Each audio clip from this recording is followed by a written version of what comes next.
Welcome guys, আজকে তোমাদের মাঝে নিয়ে এসেছি অনেক সুন্দর একটি ভিডিও, যেটা দেখলে বা খেললে তোমরা অনেকেই গরিব থেকে ধনী হবে এবং ধনীর থেকে আবার ফকির হবে।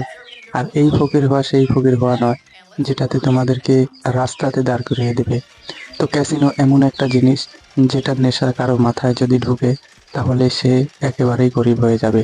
কারণ তুমি একটা জিনিস ভেবে দেখেছো, তুমি সারাদিন কাজ কাম করে 500 টাকা রোজগার করো। তোমাদের কাজ কি?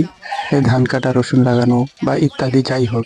তোমরা ধরো সাপোজ কাজ করে 500 টাকা পেলে, ওই টাকা এনে ক্যাসিনোতে ঢুকালে, ঢুকায় তোমরা কি করো? সব টাকা হারিয়ে যাও। আর মানে কি জানো? তোমাকে সর্বপ্রথম তারা ভালো দান দেবে, দিতে দিতে দিতে দিতে যখন তোমার লোভটা অনেক বেড়ে যাবে, তখন তারা একবারে সব কিছু কেড়ে নিয়ে নিবে। তো দেখো, তোমাদের কাজ কি?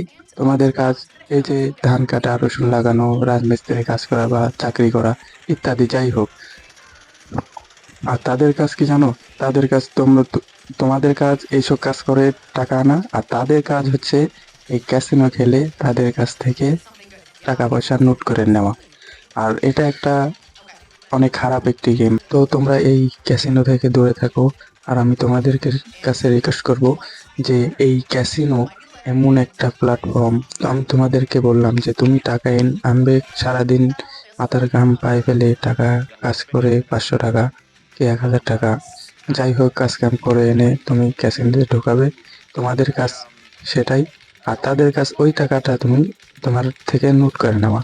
তো এতে কি তুমি বুঝতে পারছো? আসলে দেখো, ক্যাসিনো খেলে কেউ কোনোদিনও বড়লোক হতে পারে না। হয়তোবা কি ক্ষণিকের জন্য সে হয়তোবা বড়লোক হয়, তারপরে থেকে আস্তে আস্তে আস্তে আস্তে তোমার থেকে সব কিছু নিয়ে নেবে। আর ক্যাসিনো খেলে যদি মানুষ বড়লোকই হতো, তাহলে প্রত্যেকটা মানুষই ক্যাসিনোই খেলতো। তো আমি তোমাদেরকে রিকোয়েস্ট করব, তোমরা কখনোই ক্যাসিনো খেলবে না, আর এই ক্যাসিনো গেম থেকে তোমরা বিরত থাকো।